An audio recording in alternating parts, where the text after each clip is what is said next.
Good morning વિદ્યાર્થી મિત્રો. Chapter 7 સલાહ અને મનોપચારમાં આપણે છેલ્લે પ્રથમ વિડીયોની અંદર આપણે સલાહના સોપાનો જોયા. સલાહની વ્યાખ્યા.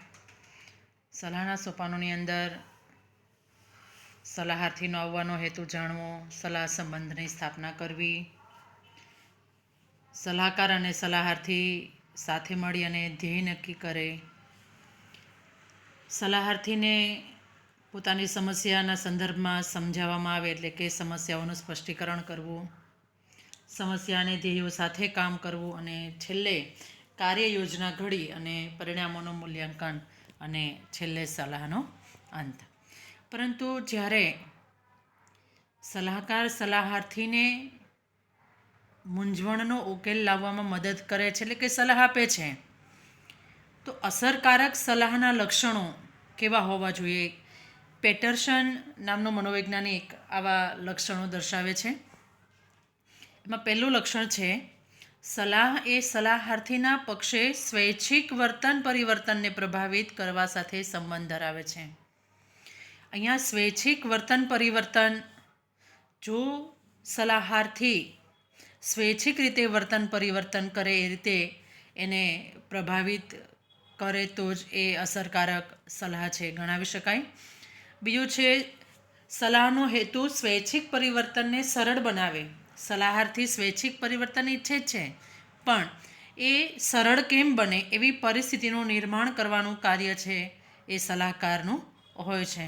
એટલે કે મૂંઝાયેલી વ્યક્તિ જ્યારે સલાહ લેવા માટે આવે છે ત્યારે એ સમસ્યાનું સમાધાન ખૂબ ઇઝીલી, સરળતાથી એ પરિસ્થિતિનું નિર્માણ કરશે તો સલાહાર્થી છે પોતાની સમસ્યા છે રજૂ કરી શકે.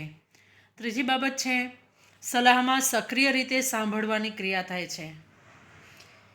પરંતુ બધી જ સલાહ એ માત્ર શ્રવણ ક્રિયા નથી. સક્રિય રીતે સાંભળવું એટલે શું? શા માટે સક્રિયતા જાળવવાની જરૂર છે, જાગૃતતાની જરૂર છે? કારણ કે સલાહાર્થી જ્યારે પોતાની સમસ્યા સલાહકારની સામે રજૂ કરશે ત્યારે એનું અર્થઘટન કરી કે કઈ કઈ બાબતો રજૂ કરે છે એનું અર્થઘટન કરી અને પછી એ સલાહ પ્રક્રિયા છે આગળ વધતી હોય છે. એટલે પોતાના મનની વાત જ્યારે મૂંઝાયેલી વ્યક્તિ રજૂ કરે ત્યારે સક્રિય રીતે સાંભળવું એ અસરકારક સલાહનું એક લક્ષણ ગણાવી શકાય. એની સાથે એના બીજું વાક્ય આપેલું છે કે બધી જ સલાહ એ માત્ર શ્રવણ ક્રિયા નથી. એનો મતલબ એ થયો કે એના ફેસના હાવભાવ, કઈ વાત રજૂ કરે છે ત્યારે એના હાવભાવ કેવા બદલાય છે એ પણ એટલું જ મહત્ત્વનું છે.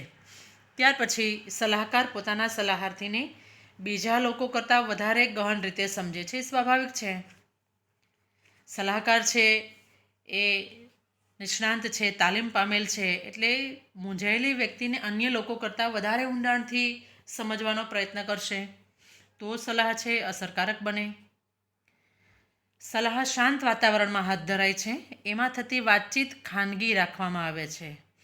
જ્યારે સલાહકાર અને સલાહાર્થી વચ્ચે સાયુજ્ય સ્થપાય છે ત્યારે વાતાવરણ તો શાંત છે જ, પરંતુ એની સાથે બંને વચ્ચેની જે કંઈ વાત થાય એ ગોપનીય રહેશે એવી ખાતરી પણ સલાહકાર છે એ સલાહાર્થીને આપતા હોય છે, જેથી સલાહ અસરકારક બનાવી શકાય. સલાહાર્થીને મનોવૈજ્ઞાનિક સમસ્યા હોય છે અને સલાહકાર એવી સમસ્યાને હલ કરવાનું કૌશલ્ય ધરાવે છે. અહીંયા મૂંઝાયેલી વ્યક્તિને માનસિક મૂંઝવણ છે, એટલે માનસિક મૂંઝવણ દૂર કરવાનું કાર્ય છે કે કૌશલ્ય છે એ સલાહકાર ધરાવે છે. ટૂંકમાં અસરકારક સલાહ વ્યક્તિને પોતાના વિશે, પોતાનું આસપાસનું પર્યાવરણ અને એ પર્યાવરણમાં પોતાની ભૂમિકા શું છે, શું રોલ છે, એને કેવું વર્તન કરવાનું છે એના વિશે એને શીખવામાં સહાયરૂપ કરે છે. ત્યાર પછી છે અસરકારક સલાહના કૌશલ્યો. આપણે લક્ષણો જોયા: સ્વૈચ્છિક વર્તન પરિવર્તન, પરિસ્થિતિનું સરળતાથી નિર્માણ થાય, સક્રિય રીતે સાંભળે, અન્ય લોકો કરતાં વધારે ગહનતાથી સમજે, ખાનગી વાતચીત રહે, શાંત વાતાવરણ હોય અને એવા વાતાવરણની અંદર એ સમસ્યાને હલ કરવાનો પ્રયત્ન કરે, એટલે કે એ કૌશલ્ય છે સલાહકારમાં હોય. પણ પેટરસન અને ઇસેનબર્ગ અસરકારક સલાહના કૌશલ્યો દર્શાવે છે. દાખલા તરીકે અહીંયા સમસ્યાને પહોંચી વળવાનું કૌશલ્ય છે. હવે અસરકારક સલાહના કૌશલ્યો, સલાહકારમાં કેવા કૌશલ્યો હોવા જોઈએ? સલાહાર્થીના વિશિષ્ટ મૂલ્યોની જાળવણી કરવાની, સલાહાર્થીના મૂલ્યો બદલ્યા વિના એના વર્તનને સમજવાનું કૌશલ્ય સલાહકારની અંદર હોય, સ્વ બચાવની વર્તન ભાતોને પણ ઓળખવાની કુશળતા, જ્યારે વ્યક્તિ સ્વ બચાવ કરે તો એવી વર્તન ભાતોને ઓળખવાની પણ કુશળતા છે એ હોવી જોઈએ. સલાહાર્થીના મનમાં વિશ્વાસ પ્રગટાવવાનું કૌશલ્ય, આ મહત્ત્વની બાબત છે. કારણ કે જે વ્યક્તિ સલાહ લેવા માટે આવી છે એ વ્યક્તિને જ્યાં સુધી વિશ્વાસમાં લેવામાં નહીં આવે ત્યાં સુધી આ સલાહ પ્રક્રિયા છે આગળ વધી શકે નહીં. એટલે અહીં સલાહકારની છે ભૂમિકા મહત્ત્વની બની રહેતી હોય છે.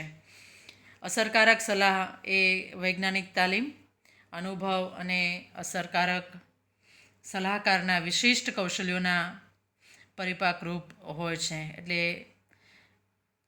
વૈજ્ઞાનિક તાલીમ લીધેલી હોય છે, અનુભવ પણ હોય છે અને સલાહકારના પોતાના વિશિષ્ટ કૌશલ્યોને લીધે આ સલાહ કાર્ય છે એ પૂર્ણ થતી હોય છે. ત્યાર પછી છે સલાહની આચારસંહિતા. અહીંયા દરેક વ્યવસાયની એક આચારસંહિતા હોય છે, એક યા બીજા સ્વરૂપે. અને આચારસંહિતા એટલે શું? તો કે જે તે વ્યવસાય અંગેના નૈતિક ધોરણો, નીતિમત્તા જાળવવી. આપણે જોઈએ છીએ અત્યારે સમાજની અંદર ભ્રષ્ટાચાર વધતો જાય છે, કારણ કે જે તે પોસ્ટ પર, સત્તા પર બેઠેલી વ્યક્તિ નૈતિક મૂલ્યોને જાળવવાના હોય, જે જાળવણી થતી નથી. એટલે સલાહ વ્યવસાયની આચારસંહિતા એ સલાહકાર અને સલાહાર્થી વચ્ચેના સંબંધને દોરનાર એક માર્ગદર્શક સિદ્ધાંત છે. અમેરિકામાં આવેલ એક અમેરિકન પર્સનલ એન્ડ ગાઈડન્સ એસોસિએશનના સભ્યોએ આવી આચારસંહિતાના કેટલાક ધોરણો દર્શાવ્યા છે. એમાંનું પહેલું ધોરણ છે સલાહકારનો સલાહાર્થી સાથેનો સંબંધ કેવો હોવો જોઈએ. તો પહેલી બાબત છે કે સલાહાર્થીના મૂલ્યોનો આદર કરવો જોઈએ. સલાહકાર પાસે જ્યારે સલાહાર્થી આવે છે ત્યારે એના મૂલ્યો જળવાઈ રહે એવો પ્રયત્ન સલાહકારે કરવો જોઈએ. બીજી બાબત છે સલાહકારે સલાહાર્થીની અંગત બાબતો ગોપનીય રાખવી જોઈએ, ખાનગી રાખવી જોઈએ. સલાહાર્થીની પૂર્વ મંજૂરી વગર સલાહકાર એની ખાનગી બાબતો છે, વાતો છે, અન્ય કોઈને માહિતી છે આપી શકે નહીં. ત્રીજી બાબત છે કસોટીના પરિણામનું અર્થઘટન એવી રીતે થવું જોઈએ કે જેથી સલાહાર્થી પોતાની સમસ્યાના ઉકેલમાં રચનાત્મક પ્રયાસો હાથ ધરી શકે. મિત્રો, અહીંયા એમની પાસેથી જે કંઈ વાતચીત, જે કંઈ માહિતી મેળવવામાં આવે છે એનું અર્થઘટન એવી રીતે થઈ શકે કે જેથી સલાહાર્થીને પોતાની સમસ્યાઓનો ઉકેલ મળી શકે અને એના ઉકેલમાં એ વર્તનમાં જો ખામી હોય કે શિક્ષણમાં ખામી હોય તો એ પ્રેક્ટિકલી છે પ્રયાસો હાથ ધરી શકે. ત્યાર પછી બીજી આચારસંહિતા છે સલાહકારનો તેમના વ્યવસાય સાથેનો સંબંધ. એટલે સલાહકાર્યનો, મિત્રો, અહીંયા સલાહકારે વ્યાવસાયિક લાયકાત અને અનુભવ વિશેની પોતાની માહિતી, સંપૂર્ણ માહિતી છે સલાહાર્થીને આપવી જોઈએ. જેમાં સલાહકારે છે એ સલાહકાર્યનું ઉચ્ચ ધોરણ જાળવી રાખવું જોઈએ. પોતાના વ્યવસાયી સાથીઓ છે એમની પાસેથી પણ એ નૈતિક વર્તન કરે એવી અપેક્ષા રાખવી જોઈએ. અને સલાહકાર્યમાં તેમજ સલાહાર્થી સાથેના સંબંધમાં પણ સલાહકાર પ્રામાણિક રહે એ ખૂબ જ જરૂરી છે.